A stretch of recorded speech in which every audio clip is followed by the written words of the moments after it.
So hello and yes, welcome back to another video, guys. First time I'm doing a video on this channel in nearly a week. Don't worry, I'm not giving up on this channel again.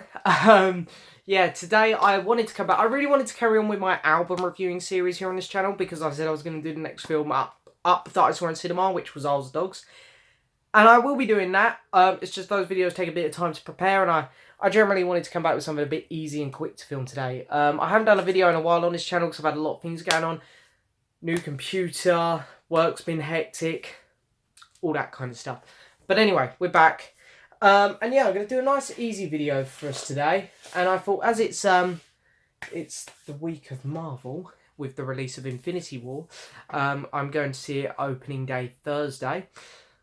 I thought, let's do a Marvel video. Why not? Because my next video here on this channel, I said I was going to review films in order of when I see them. So like the next one up should be Isles of Dogs. But I probably will review Infinity War pretty quick because everyone's going to be so into it. But anyway, today I'm going to be doing my Marvel series ranking. So we got 18 films in the MCU. Just doing MCU, so that's no Amazing Spider-Man, no Tobey Maguire Spider-Man, no X-Men, no Deadpool, no Logan, none of that. This is just MCU films. Pretty simple. It's 18, so we've got a lot to go over, so let's get started. So my 18th favourite, my least favourite MCU film is The Incredible Hulk. Why? Because it's so forgettable and dull. The storytelling in this is not great. The acting in it is not great. The pacing in it is not great.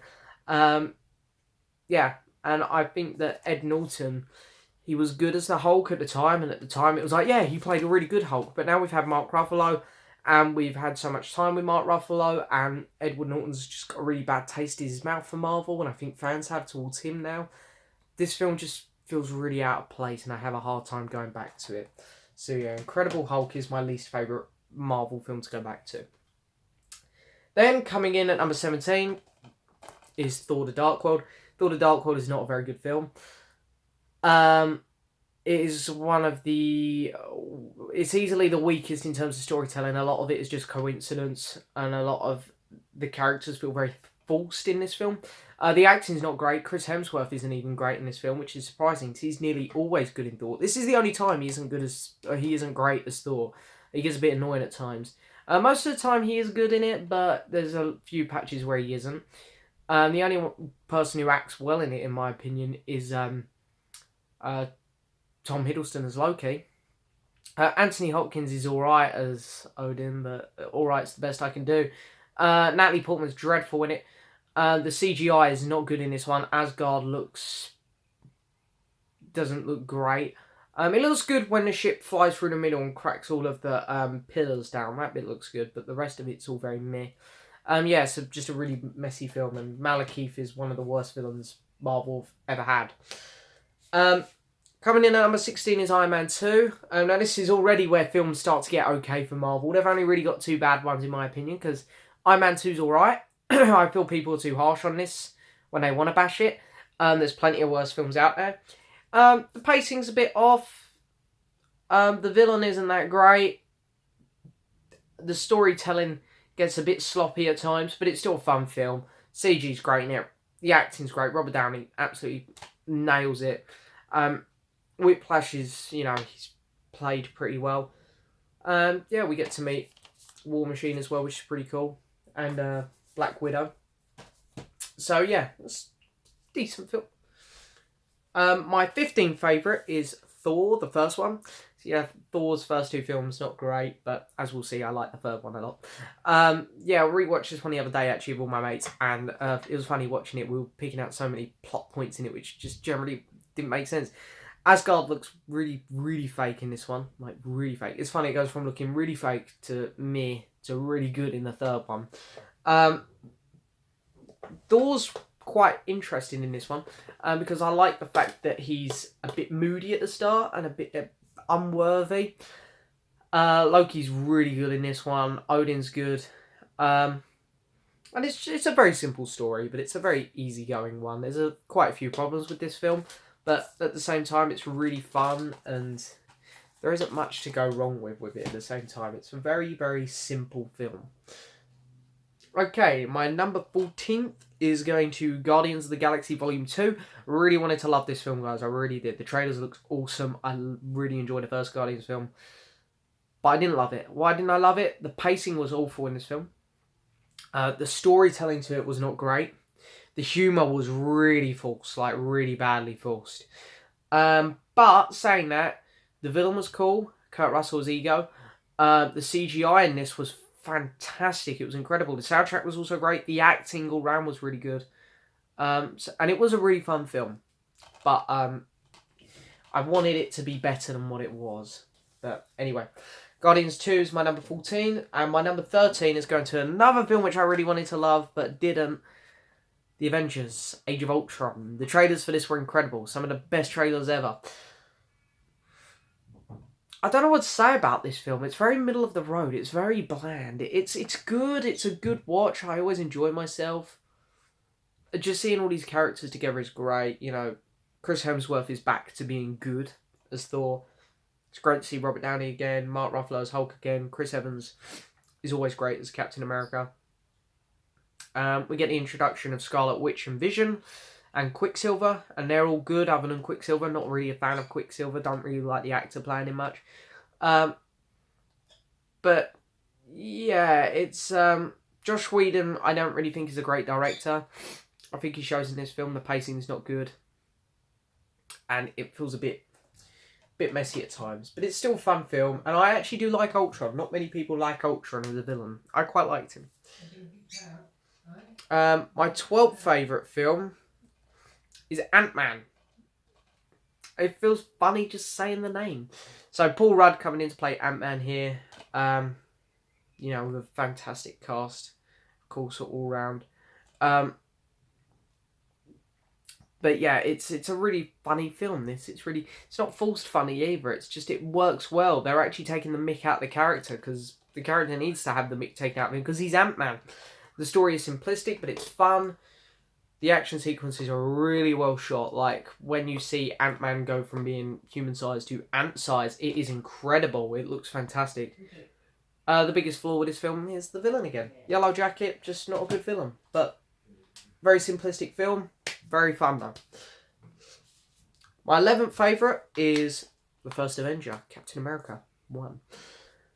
I have a soft spot for this film. I really like it. I really love seeing the World War II stuff. I just love that. I love seeing World War II stuff in films. It's just so good. It captures me really well for some reason. Red Skull was an awesome villain. Awesome villain. Introduces the first stone, of course, in the Tesseract. Chris Evans, what they done with him at the start of this film when you see him all skinny. Yeah, it didn't look great, but it looked pretty good. I still think, you know, technology back then, because this was still only 2010, 11.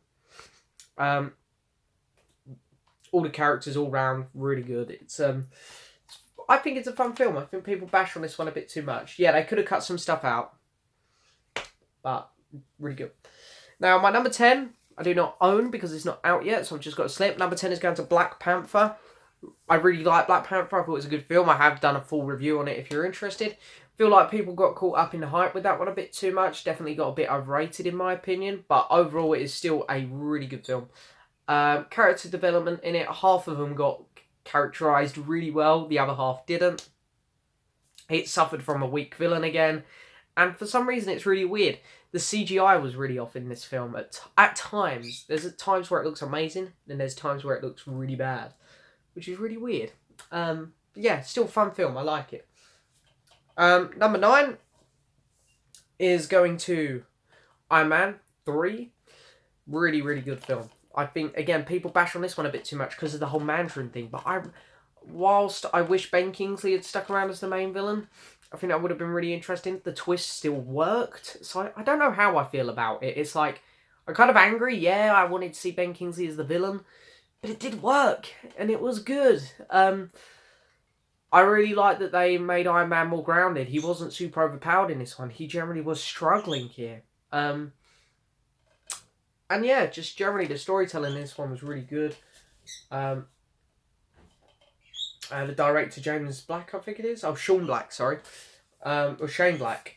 You know, done a good job on that film, I think. Really good. It's a shame Marvel haven't brought him back, really. But, yeah.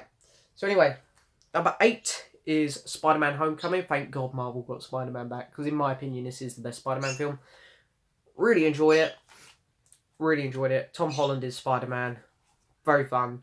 Just what we needed. Shows a bit of interaction with an Avenger.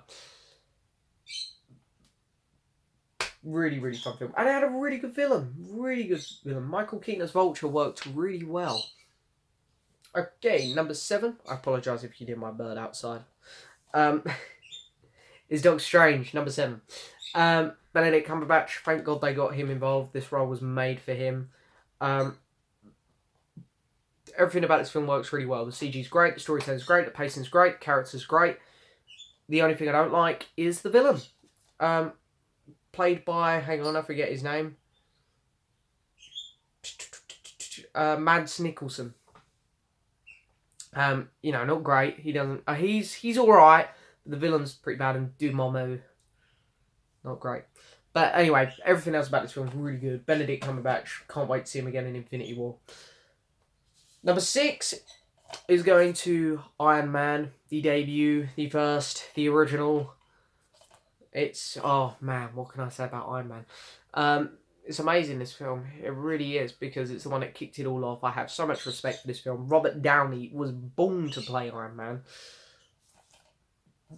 Everything about this film is just really good. There isn't nothing wrong with this. Is where the Marvel films turn into like really solid films, because this is a really solid film. There's not much to dislike about it. It's really good. It's potentially the best origin film, I think, for a single superhero. It's between that and Batman Begins, I think.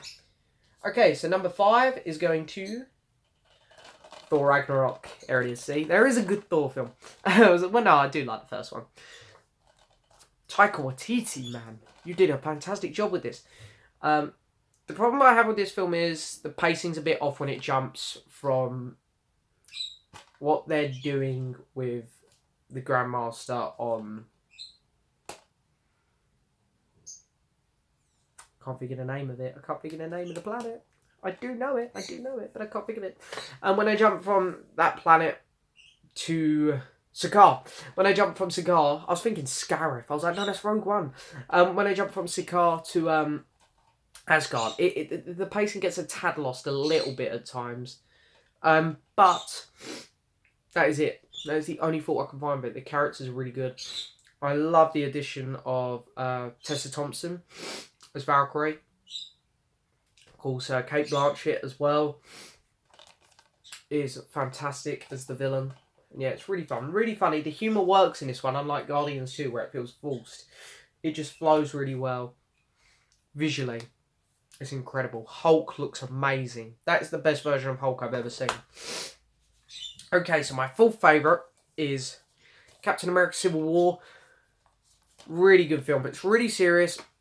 This is a film where you do have to pay close attention to. It's really well directed. The Russo brothers, I can't wait to see them direct Infinity War, because I know they're going to do a good job. The pacing's a tad off again in the first half of the film. The second half, it just picks up and it's much better. They have to deal with a lot of origins. Well, not origins, but they have to introduce characters for the first time here, like Black Panther and Spider-Man. They have to integrate Ant-Man with the Avengers for the first time. Even other than Falcon. I know he interacted with Falcon, but I mean everyone else. And they do it really well in the space of this 2-hour film. It's fantastic. You really feel the tension between Iron Man and Captain America. It works really well. Good film. Okay, number 3. Here we go. Top 3. This one is really exciting. So these 3 films, in my opinion, are just brilliant. I can watch these 3 films anytime. Avengers Assemble. It's fun. It's epic. It's beautiful. Everything about this film is amazing. It's the perfect Avengers film. It really is. Because it is just our heroes fighting baddies and winning, saving the world. That is it. That is the perfect Avengers film right here. Not saying that Infinity War isn't going to be better than it, because Infinity War might be better than it, but this is your perfect superhero team-up film. Visually, it's just great for what it is. Acting, they all do a good job. The characters all do a good... the characters are well written in it. You don't need much development because it's a team-up film. Joss Whedon, you did do a good film. I love it. It's a great film. Number 2 is going to Guardians of the Galaxy. Oh, how the second one fell off. This is, after my number 1, of course, the best paced film. Marvel do have a lot of problems with pacing, I think, in their films. This one's fantastic. This one and my number 1. Fantastically well paced, which is why they're my number 1 and 2. Because you really get the flow of the film. The story's really good. Characters are really good. Visuals in this one are really good as well. You get to see Thanos in this one. I mean, you've got all these new characters being introduced. You've got 5 here. You've got Star-Lord, Drax, Gamora, Groot, and Rocket. You'd think that maybe one of them might fall through the cracks a bit as not being great, not being developed loads. All well introduced, all of them. Really, really good. That leaves my number 1. Captain America, the Winter Soldier. Russo brothers again. Chris Evans, Scarlett Johansson, and Samuel Jackson are incredible in this film. It's really good. The twist in it is brilliant. It's fantastic. The acting in it is incredible. The pacing in it is fantastic. The action sequences. These are the best action sequences Marvel's ever had. You know, the Winter Soldier, the villain is great. The music in it is great. Everything about this film is just great. I really can't find any faults with it. So, yeah. That's my Marvel ranking so far. It'll be interesting to see where Infinity War will slide into that lot. I will probably do a video Friday or Saturday on Infinity War, and I'll let you guys know then where it would slot in on my ranking. But that is how my Marvel ranking stands right here, right now. It's not set in stone. I'll probably look back at this video in an hour and go, oh crap, I should have swapped them two around. But anyway, thank you so much for watching, guys. Enjoy Infinity War, because I don't know if I'll speak to you all before then. I probably won't speak to you before then about Marvel. So enjoy Infinity War. I'm going to see it Thursday. I can't wait. But yes, thank you so much for watching. Please hit the subscribe button, like the video, leave a message, and I'll see you guys next time for another video.